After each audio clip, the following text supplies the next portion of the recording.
Hi everyone, Comic Mike here with another video on this beautiful Thursday morning.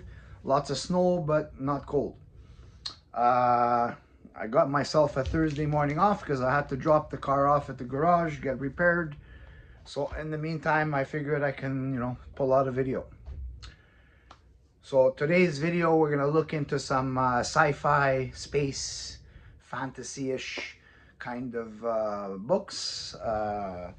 So this one would be more like Space, the Final Frontier. These are the voyages. Actually, there's no Star Trek in these books here. um, I happened to catch the new Star Trek, just a trailer of the new series. I was just curious because I was hearing a lot of people talk about it, so I prefer to have no comment on that. Okay, so let's get into the books. The first one is not really sci-fi. It's an underground comic from 1972. It's just that I don't have any other, because I received it with the batch that I got, and I didn't have any other underground comics right now enough to make a video. But it's got some kind of weirdness to it, so you can put sci-fi, fantasy, put in the fantasy. So this is a little bit of an adult themed underground comic called Swamp Fever #1, and it's published by Big Muddy Comics from New Orleans. I am absolutely not familiar with them. And here we go. I had to block off the things that women have that we're not supposed to show on YouTube. So basically, from 1972, cover by Ned Dameron. Big Muddy Comics, as I said, were the publisher. Interior art, Ned Dameron, Dan Froelich, Sol Wright. I'm not familiar with any of these artists. These are anthology stories, adult themed. It actually has really, really good art inside. It's black and white. And we got stories featuring backwoods rednecks, trolls, and a healthy dose of sex and drugs. So this is just a cool little addition to add to my underground comic. I don't have a humongous collection, but when I do find a couple of cool ones, I do like to pick them up. All right, so now we're going to get into space sci-fi. This is another, I'm guessing, underground comic. It is by Andromeda Publications. I am not familiar with these publishers, and this is issue #1, and this is from 1977. Ran 6 issues, and it is called Andromeda #1.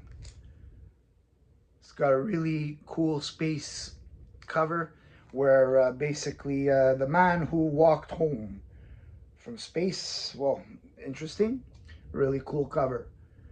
This is anthology stories. Not all of them are based in space or sci-fi. There's just one, which happens to be the one that they put on the cover. Really cool front cover. This is by John Allison. And the back cover is by Paul Rivoki. Let's take a quick look at the back cover, because the back cover is actually quite nice too.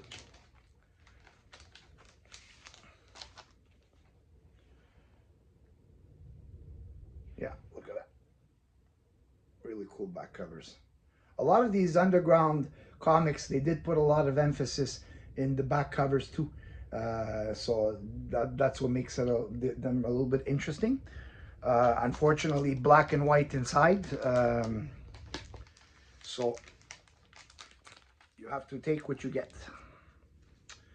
Next is a sci-fi comic from Gold Key, and this is based on a TV show from the 1960s and 1970s called The Time Tunnel. I have heard of this show, but I never got to watch an episode, but now it looks like I'd like to probably try and find one. This is The Time Tunnel #1. Really cool cover, nice cover. It does have the typical gold key pin up in the back. This one ran only 2 issues. The season ran 1 season from 1966 to 1967. It did run 30 episodes. I'm just wondering, 30 episodes for a season, that's quite a lot of episodes for 1 season. I guess they pumped out these shows very quickly. Comic book version of the 1960s sci-fi TV show in which 2 scientists are hurled into the lost world of time. The first story is Tony and Doug try to prevent Lincoln's assassination.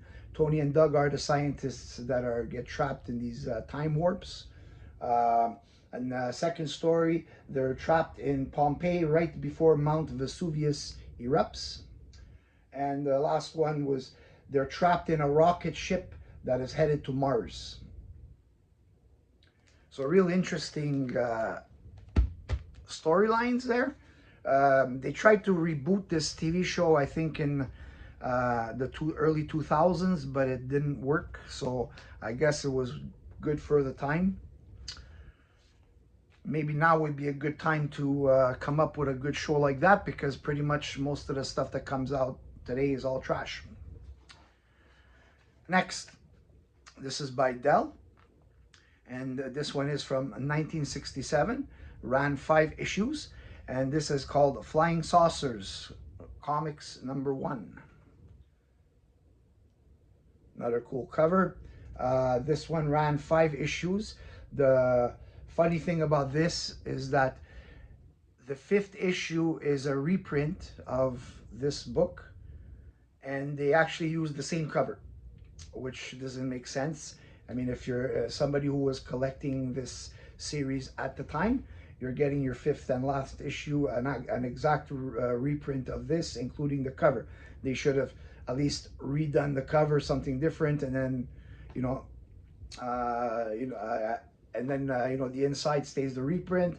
I guess they probably did it because they knew the series was ending, so they probably didn't want to bother. There is one difference of issue #5, is that it is a 15-cent issue instead of a 12-cent issue. But still, good first issue to have from the Silver Age, and everyone knows that watches my videos, I'm into the first issues. And last, this one's an interesting one. It's my first that I've had of this kind of book. I'm assuming it's a pulp, because I never had one, but when I was buying it, they said it was a magazine. So I bought it. This is a cover buy. It's from 1951, Golden Age. It's called Fantastic Story, Volume 3, #1.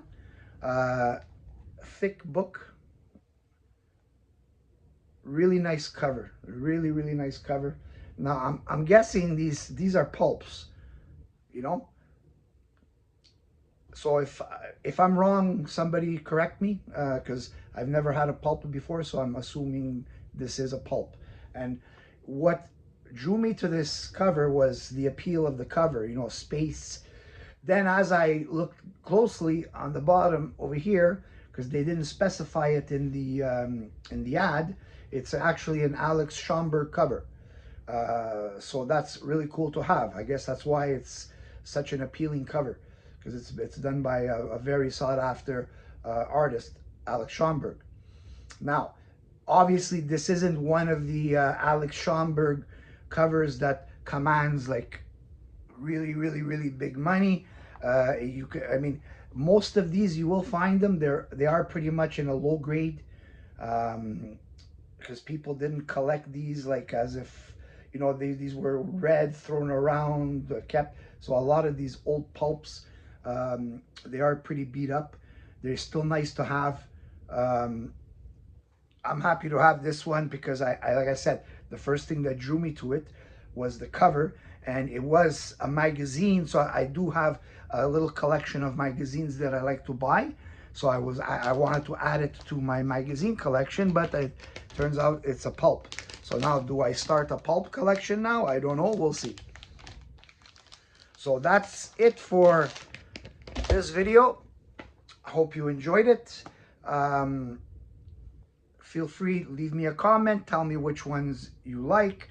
Tell me if I'm wrong about that being a pulp.